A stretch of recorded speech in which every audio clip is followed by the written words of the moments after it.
So what has persuaded you to come out today?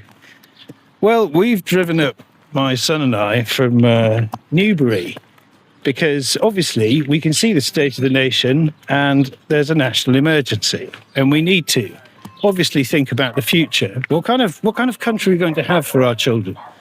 Or are we going to have a nation at all? Now, I'd rather live in a nation and not a market, not a borderless international supermarket browsed by mutually hostile strangers, not something that reduces us all to bargain hunters. We need to save the nation, and I think that Rupert Lowe's Restore Britain is the only credible vehicle to do that. What was it that made you come over? What were the issues that pulled you to Restore, and what was the moment?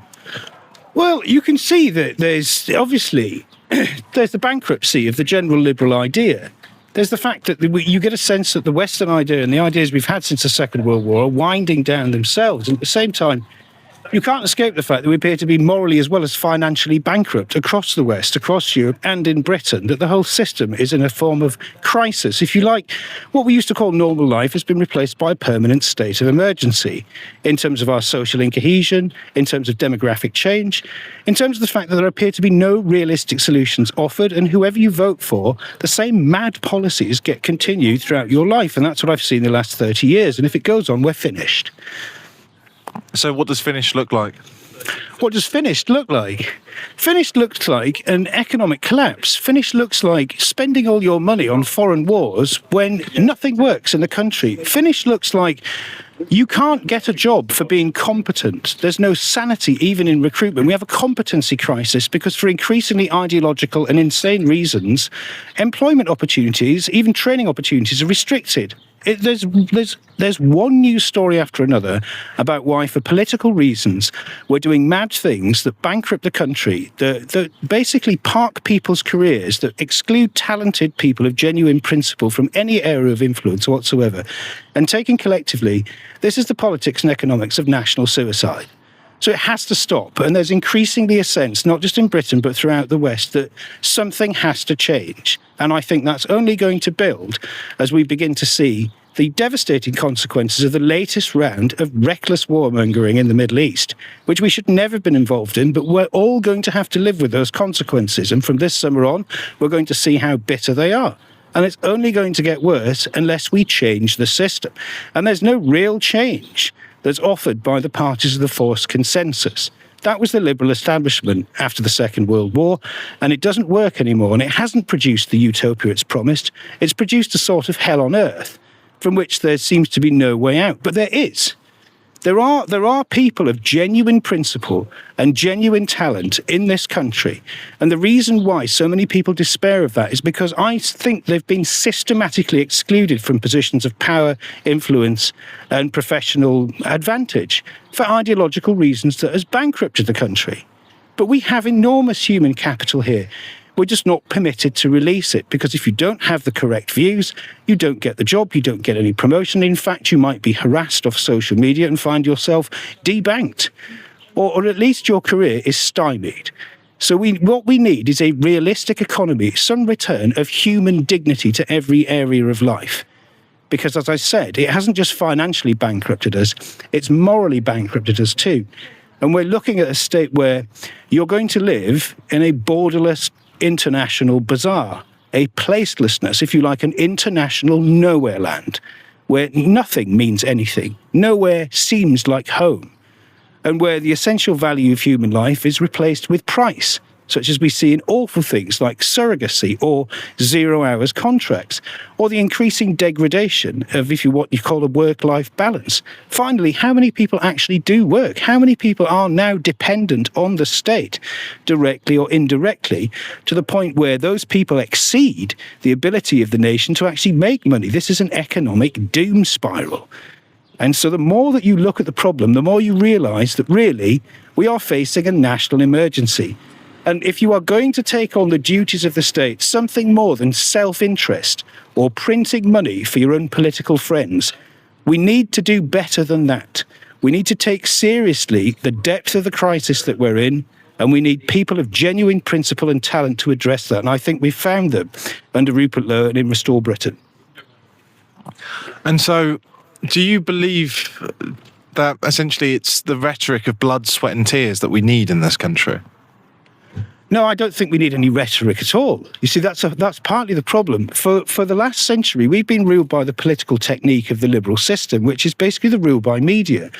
And what you do then is you use slogans and you use concepts and you attach people's hopes and dreams basically to messages for products that you're never going to deliver. That's how we're ruled. We are sold dreams. Our desires are stimulated by, if you like, the kind of ruling consensus. But none of these things ever happen. And instead, what happens is what the elites want to happen. And so we get involved in these terrible economic doom spirals. We see the quality of our lives degraded as margins are shaved. Everything's subject to shrinkflation now. It's not just your chocolate bars that are getting smaller.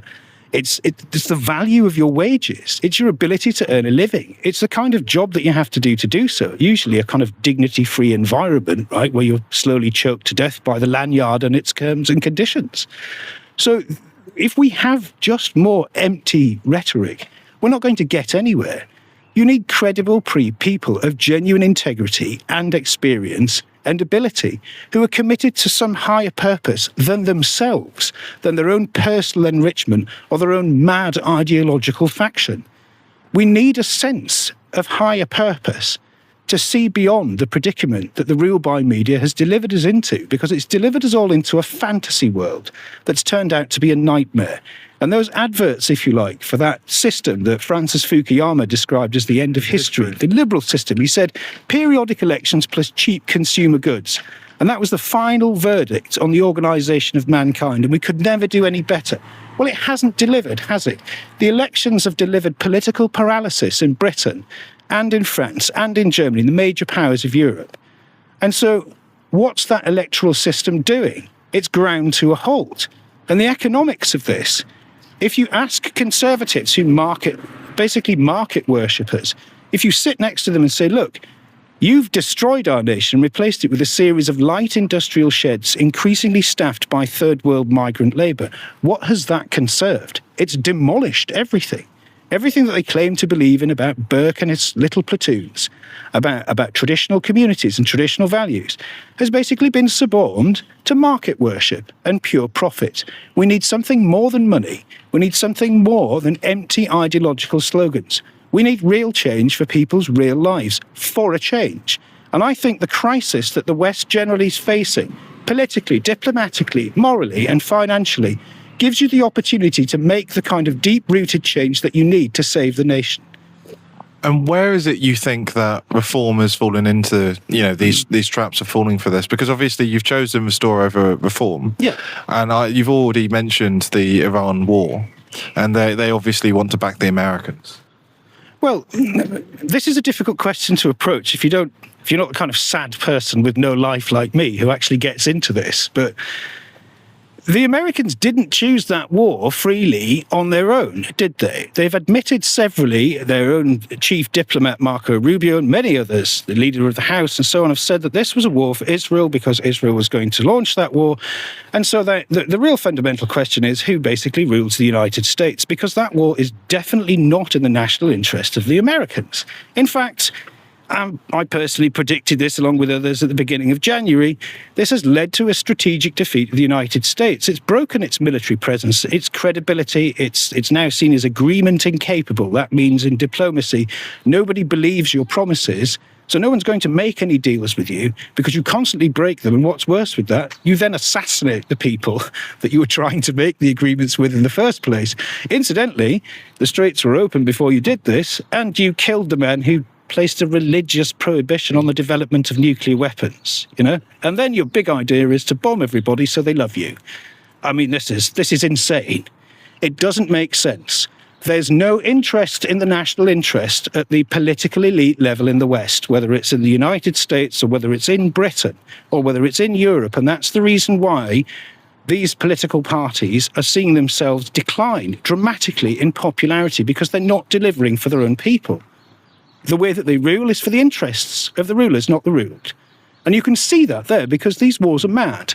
And it's not just the Iran war. These wars are mad from the point of view of the national interest of any Western nation, because it didn't deliver anything for them other than misery and chaos. And in fact, if you look into the history of regime change, Not only did it come about because of Benjamin Netanyahu saying that he wanted the West to replace diplomacy with a war on terror from 1979, but when it went on to do this, what did it produce? The reason we have a mass migration crisis in Europe is because of the wars in the Middle East that the United States has wholeheartedly fought, which serves only the grand strategy of the Israelis. That's the reason why you had millions of people come into Europe in 2015 from Syria. That's the reason why, as Colonel Gaddafi predicted in 2010, he went on French television and said, if you kill me, Europe will turn black. And then in Operation Odyssey Dawn, when they did kill him, when Hillary Clinton and David Cameron killed Gaddafi, rather brutally, Europe did turn black because Libya was a gateway that wasn't open then. And so was Syria. And then so was Iraq. And so when you smash these countries, what happens? People flee and routes are established, and that becomes a business. Mass migration is a criminal enterprise. It's a racket. People pay thousands of dollars to be shipped into your country. This becomes a parallel economy. It's part of the corrupting influence of the business of mass destruction itself. And when people are beginning to see that now, because they're seeing that it's going to make changes in their pocket, the price of their petrol, the availability of their food through the scarcity of fertiliser, the cost of living is going to go up. Governments like the Labour Party, and probably like Reform, are going to borrow more in order to defray those costs, which will further devalue the value of your money, making it harder and harder to survive. It's a death spiral.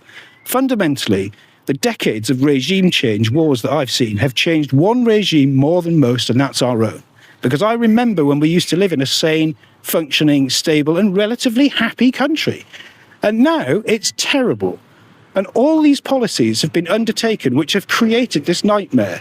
And it's the political consensus that was formed after 1945 that's done this to us.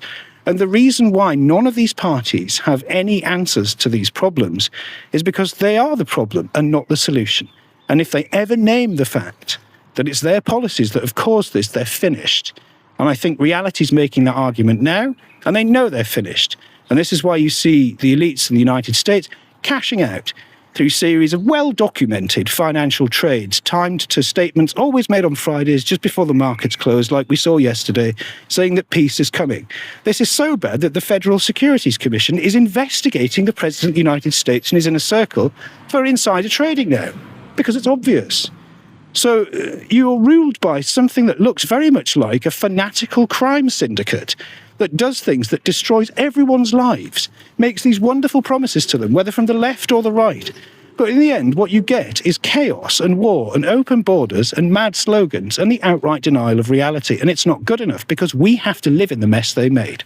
What's the Twitter for Frank? Yeah, the Twitter is Frank Reiter, Righther, Frank Reiter. And inevitably, depressingly, I have a Substack.